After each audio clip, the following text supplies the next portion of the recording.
우리는 1년의 시간을 들이겠다는 결심으로 터키에 왔습니다. 어떤 일이 펼쳐질지 알지 못했지만 가야 될 것 같다는 생각 하나로 모든 의견을 뒤로하고 터키로 날아왔습니다. 기대한 것은 하나님께 집중할 수 있는 시간과 하나님과의 친밀감이었습니다.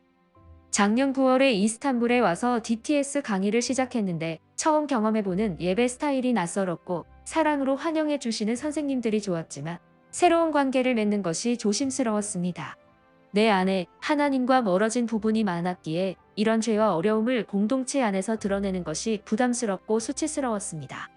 하나님을 위한 훈련에 참여하면서 강의를 집중적으로 듣고 싶어도 그렇지 못한 순간들이 속상하기도 했습니다. 그러나 하나님은 나의 상황을 잘 아시고 강의의 중요한 부분을 거의 다 들을 수 있게 해주셨고 그것은 큰 은혜였습니다. 또한 선교사님들과 스텝 선생님들을 통해 하나님의 사랑을 느낄 수 있었고 터키를 향한 하나님의 사랑도 깨닫게 되었습니다. 첫 강의 기간 중 당시에 느낀 감정은 두려움과 좌절이었습니다. 두려움은 이미 알고 있었지만 그것이 내게 실제로 다가오는 시간이었습니다. 이전에는 그냥 이야기로만 들었던 일들이 나에게 직면한 것이었습니다. 나는 전쟁에 참전해야 한다는 것을 깨달았습니다. 수련회를 준비하고 청년들을 격려하고 예배에 참여시키는 것이 나의 신앙적 열심이 종교적인 것으로만 여겨졌다는 것을 알게 되었습니다. 또한 하나님과 세상에 대한 두려움이었습니다. 마지막 때에 벌어질 일들이 너무 실제로 다가왔기 때문에 그것을 감당할 힘이 없다는 것을 알았고 더 모르는 척 지내고 싶었습니다. 또한 나의 진정성에 대한 좌절을 느꼈습니다. 주님을 사랑한다고 수차례 고백했지만 그것은 내 안에서 허락받은 하나님의 은혜였고 그런 하나님에 대한 좌절이었습니다. 당시에도 이 마음이 답답해서 선생님들 앞에서 이야기하기도 했습니다. DTS를 하면서 가장 걱정이 많았던 부분 중 하나는 하나님의 음성을 듣는 것이었습니다. 이전에 DTS를 경험한 하구가 하나님의 음성을 듣지 못했고 이해하기 어려워하는 경험을 들었기 때문에 걱정이 많았습니다. 처음에는 하나님의 음성을 듣는 것에 대해 이해할 수 없었고 그것이 무엇인지 의문이었습니다. 시간이 지나면서 아웃리치를 준비하고 팀원들과 함께 말씀을 정하는 과정에서 하나님의 음성을 듣게 된 것 같았습니다. 서로 다른 의견을 표현하면서도 결국에는 하나가 되어가는 모습을 보면서 하나님의 음성을 깨달았습니다. 그리고 여전히 내 안에 기도하고 사역을 통해 인정받고자 하는 욕심이 있었습니다.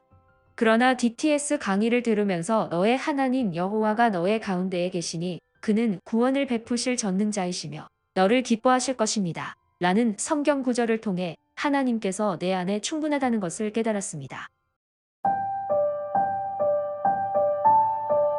사역이 시작되기 전에 가장 많이 기대했던 시간이었습니다. 열방의 영혼들을 만날 수 있다는 생각이 너무나 기쁨으로 다가왔습니다. 그곳에서 과일이나 야채를 영혼들에게 나눠주며 때로는 청소와 설거지를 하며 난민센터에서 섬기는 스태프들의 모습을 보며 조건 없는 섬김이 무엇인지를 배우며 아버지의 마음에 대해 생각해보게 되었습니다. 처음에는 단순히 난민이 정말 많구나. 이 난민들은 자신의 삶이 너무나 괴로워 살기 위해 나왔구나.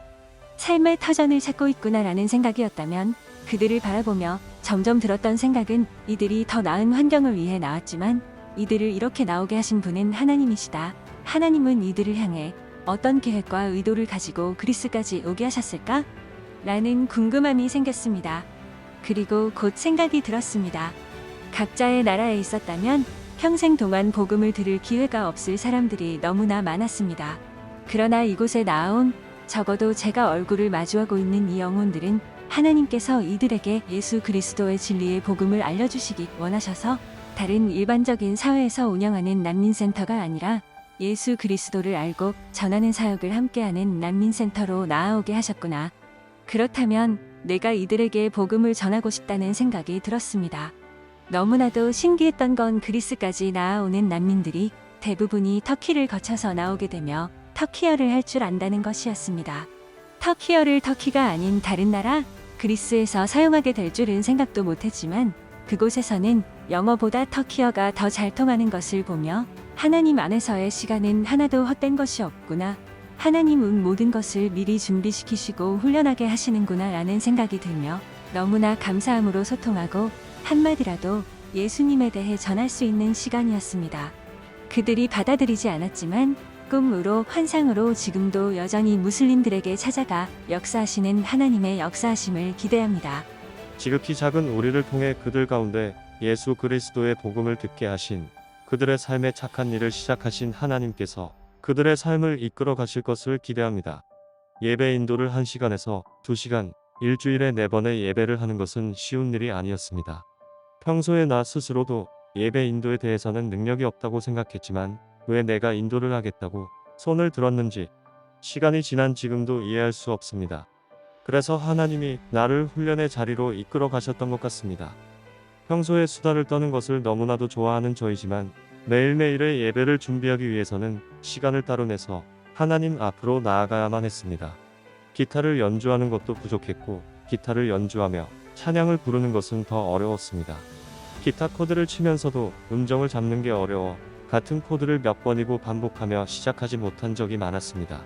이전에는 나도 그리스도를 믿지 않는 유대인처럼 하나님이 나만의 하나님이라고 생각했습니다.